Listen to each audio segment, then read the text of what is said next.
नमस्कार मित्रों, आप सबका बहुत बहुत स्वागत है। बहुत बार ऐसी विषम स्थितियां देखने में आती हैं जो समझ से परे रहती हैं। जैसे एक अच्छा परिवार है, कुशल परिवार है, सब कुछ परिवार के पास उपलब्ध है, लेकिन उस परिवार के जो बच्चे हैं, युवक युवतियाँ हैं, उनका वैवाहिक कार्य नहीं होता। विवाह का कार्य अटका रहता है, विलंबित होता रहता है, यहाँ तक कि कुछ सदस्य अविवाहित कुंवारे रह जाते हैं। या फिर ऐसा देखा गया है कि परिवार में 3-4 भाई हैं, विवाह हो जाता है, संतान नहीं होती है।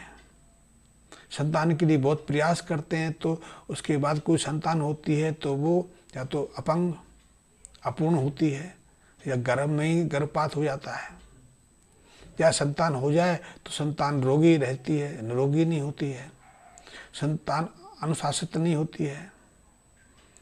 संतान को लेकर पूरा परिवार परेशान रहता है, या व्यापार में बार बार नुकसान उठाने पड़ते हैं, बार बार हानि उठानी पड़ती है।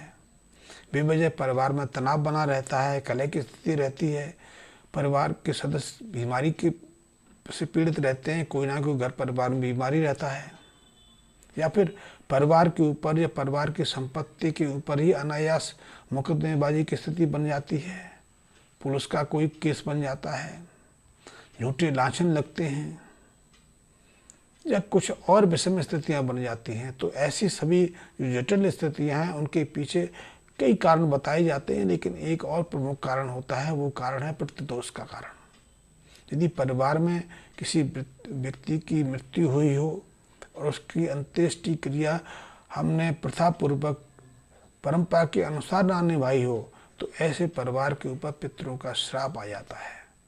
जो मृतक हैं वो अशुभ प्रभाव डालने लगते हैं। वो अशुभ प्रभाव इस निमित्त ही होता है कि वो परिवार के सदस्यों को सचेत करने का प्रयास करते हैं कि आपने ये त्रुटि की है, उस त्रुटि को सुधारो और अपने परिवार और अपने संतान की भविष्य में अच्छी स्थितियां निर्मित कर लो।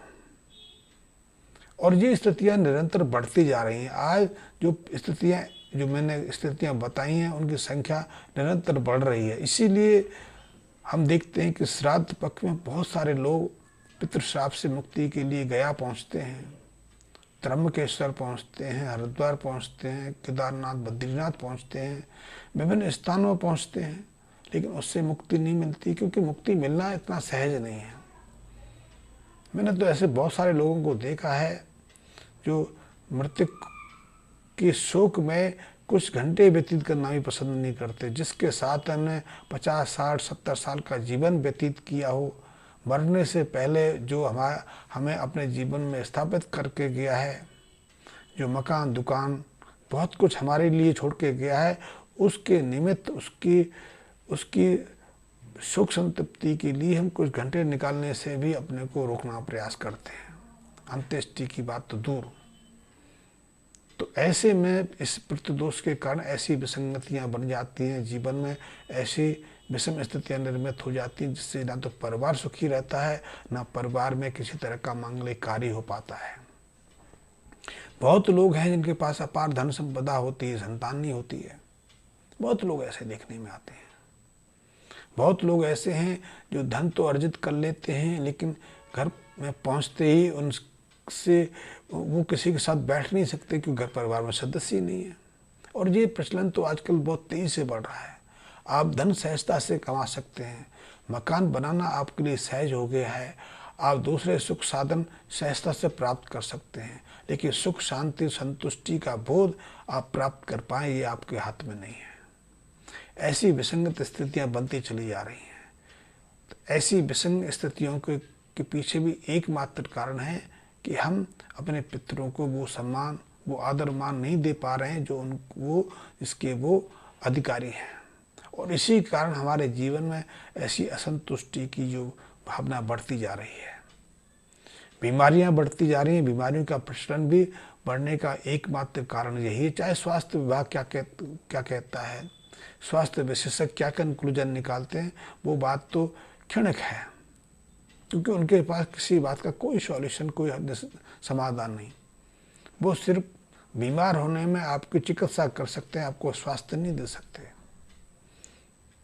इस विषय पर मैं कई बार पहले भी कह चुका हूँ, इस विषय को तो आगे नहीं बढ़ाऊंगा, लेकिन मेरा कहने का है कि यदि हम अपने पूर्वजों का, अपने माँ बाप का पूरा सम्मान नहीं कर पाते, जीते जी उनको मान आदर नहीं दे पाते, मृत्यु के बाद उनकी अंत्येष्टि क्रिया को विधान पूर्वक संपन्न नहीं कर पाते, तो हमें निश्चित रूप से पितृशाप का दोषी बनना पड़ता है और उसके कारण हमारे जीवन में ऐसी विषमताएं घुल जाती हैं।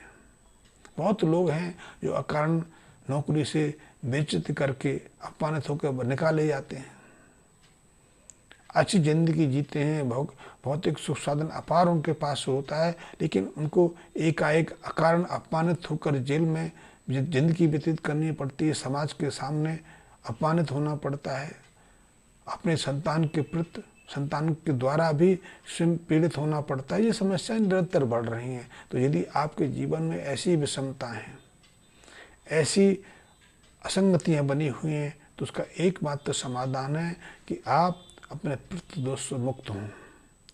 पितृदोष से मुक्त होने के ऊपर मैंने कुछ वीडियो बनाए, वहाँ आप देख सकते हैं। आप सीधा मुझसे संपर्क भी कर सकते हैं या किसी और विद्वान की भी सलाह ले सकते हैं, लेकिन उसके निमित्त तो एक दो प्रयोग छोटे छोटे हैं, वो करके देख सकते हैं। निश्चित रूप से उन प्रयोगों का भी आपको पूरा लाभ मिलेगा। तो इसके लिए लाल किताब कहती है कि ऐसे व्यक्ति को संक्रांति के दिन या ग्रहण काल में किसी भी दिन देसी घी का हलवा बनाकर, हलवा बनाते हुए पानी का प्रयोग ना करें, यदि संभव हो पाए तो देसी गाय के दूध का इस्तेमाल करें। दूध आप भैंस का भी ले सकते हैं, दूसरों जानवरों का भी ले सकते हैं, लेकिन थैली का लेंगे तो वो आपके लिए उपयुक्त नहीं है, क्योंकि थैली का दूध तो दूध है ही नहीं, वो रासायनिक तरल है। तो आप दूध के अंदर आटे को भून के देसी घी में हलवा तैयार करें और उस देसी घी के हलवे को आपने कांसे के पात्र में भरना है। कांसे के पात्र में भर के उसमें एक गड्ढा सा बनाना है और उसमें फिर देसी घी पिघला के भरना है। अपने मुंह देखना है, घर परिवार के सदस्यों से कहना है सब अपनी छाया को उसको देखें और फिर संक्रांति के दिन ही उस कांसे के पात्र सहित उस हलवे को या तो किसी राहगीर को दे देना है, यदि कोई ले ले। अन्यथा कोई नहीं लेता है तो उसको किसी मंदिर में दे सकते हैं। मंदिर में देना भी आपके लिए मुश्किल है तो उस पात्र को, उस बर्तन को घी हलवे की सहित किसी पीपल के वृक्ष के नीचे रख के छुड़ाना है। पीपल के वृक्ष पर रखने से पहले भी उसको दूध और पानी का आप अर्पण दे सकते हैं। इस प्रयोग के साथ में घी का दिया जला के पीपल के नीचे रख सकते हैं और ऐसा साल में हर संक्रांति को कर सकते हैं।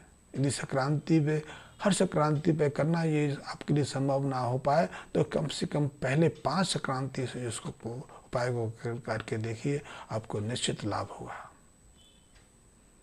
वैसे पितृशाप से मुक्त होने के लिए दूसरे उपाय भी हैं। पीपल का रोपण करना। पहले हम पीपल का रोपण करते थे, पीपल से हमें शुद्ध वायु ही प्राप्त नहीं होती। पीपल तो एकमात्र ऐसा वृक्ष है जो पृथ्वी, जल और भूमि तीनों को, जल, भूमि और वायु तीनों चीज़ों को शुद्धिकरण का, प्रदूषण से मुक्त रखने का एकमात्र साधन बन जाता है। आपने देखा होगा पीपल की लकड़ी कोई काम नहीं आती। हाँ, पीपल का उपयोग औषधि रूप में काफ़ी महत्वपूर्ण है, अन्यथा पीपल की लकड़ी किसी काम नहीं आती है। लेकिन फिर भी हमारे पूर्वज पीपल को महत्व देते थे, क्योंकि महत्व देने के बहुत सारे कारण थे। पहला कारण तो यही है कि पीपल एकमात्र ऐसा वृक्ष है जो ऑक्सीजन छोड़ने का कार्य करता है। ये रात्रि को भी ऑक्सीजन छोड़ता है, वातावरण को शुद्ध करता है, शीतलता प्रदान करता है। इसके साथ में पीपल के आसपास का जो वातावरण है वो सकारात्मक ऊर्जा से लबालेब रहता है। आप जैसे ही पीपल के छाया में जाएंगे, आपके मन में अगाध शांति का, आपके अंदर यदि कोई नकारात्मक भाव है, कोई विद्वेष की भावना है, तो पीपल के वृक्ष के नीचे बैठने से वो तिरोहित हो जाती है, वो निकल जाती है। आप बीमार हैं, आप शिथिल हैं, कमज़ोर हैं, तो पीपल के नीचे बैठने से उसमें भी गिरावट आती है। हृदय संबंधी रोग से बचाने का भी पीपल एक अच्छा औषधीय माध्यम बन जाता है। जिन लोगों को संतान की प्राप्ति नहीं होती, वो पीपल के माध्यम से संतान की इच्छा पूरी कर सकते हैं। पीपल के बहुत सारे लाभ हैं। तो ऐसे पीपल का रोपण करना, पीपल लगाना, उसकी पालना करना भी पितृदोष से मुक्ति का एक साधन बन जाता है। वैसे पितृदोष की शांति के लिए कई अन्य उपाय भी हैं। पिंडदान करना, श्राद्ध कर्म करना, नारायण बलि का उपाय करना, विभिन्न उपाय हैं, उनका भी आप मदद ले सकते हैं। लेकिन मैंने छोटे छोटे साधारण से 2 प्रयोग करके देखे। आप देखिए, आपके जीवन में यदि पितृदोष के कारण कठिनाई आ रही हैं, परेशानी खड़ी हो रही है, तो मात्र इन उपायों से आपके जीवन में बदलाव आएगा। धन्यवाद मित्रों।